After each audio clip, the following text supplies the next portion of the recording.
What is going on, guys? Dave from Wake Up It's Football, bringing you guys another draft profile. Today it is Seferian-Jenkins, the tight end out of Washington. Just remember, keep in mind a lot of draft stock will shift and change in the following months, and shout out to Draft Breakdown for the highlights in this video. But again, let's get right into this one. Seferian-Jenkins, the tight end out of Washington, 6'6", 266 pounds. He's played in 38 total games at Washington. Some collegiate stats: 146 receptions for 1,840 yards, 21 touchdowns, and 12.6 yards per reception average. A couple of things you might want to know about Seferian-Jenkins. Some career highlights here. First team freshman All-American in 2011. Third team AP All-American in 2012. Second team All-Pac-12 in 2012 and 2013. John Mackey Award finalist in 2012 and John Mackey Award winner in 2013. Some pros and cons to Seferian-Jenkins' game. First of all, his pros, again, his size, 6'6", 266 pounds. This definitely works into him being a red zone threat. Once it gets down to the 20-yard line, it's time to score. Look for Seferian-Jenkins to get some action. You know, it's definitely a guy that teams have to game plan for. Definitely defenders have to watch some tape on how he ends up separating himself from the defense, getting open and scoring touchdowns. Definitely did that at Washington. Definitely could do it at the NFL level.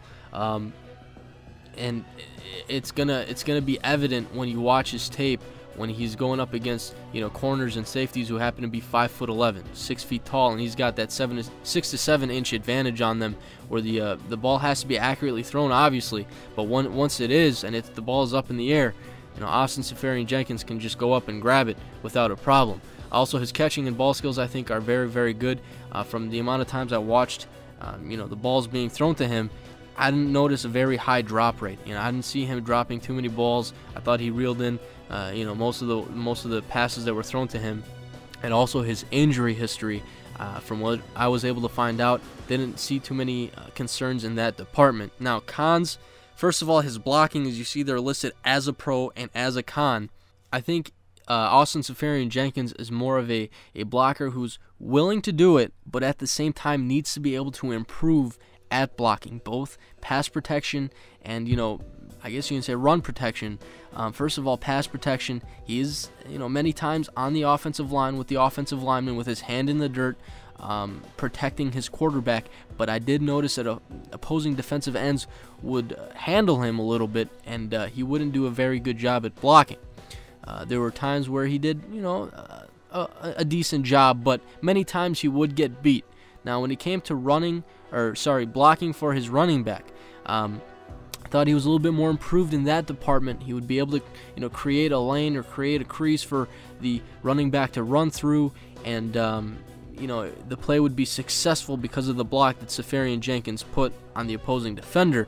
But there were times where, again, he would get beat, so I think blocking as a whole needs to be improved. I think that also goes into him not being aggressive enough, both in blocking and being a pass catcher. There were times where I noticed he would run across the field, he would get thrown off his routes, and he was thrown off his routes very easily.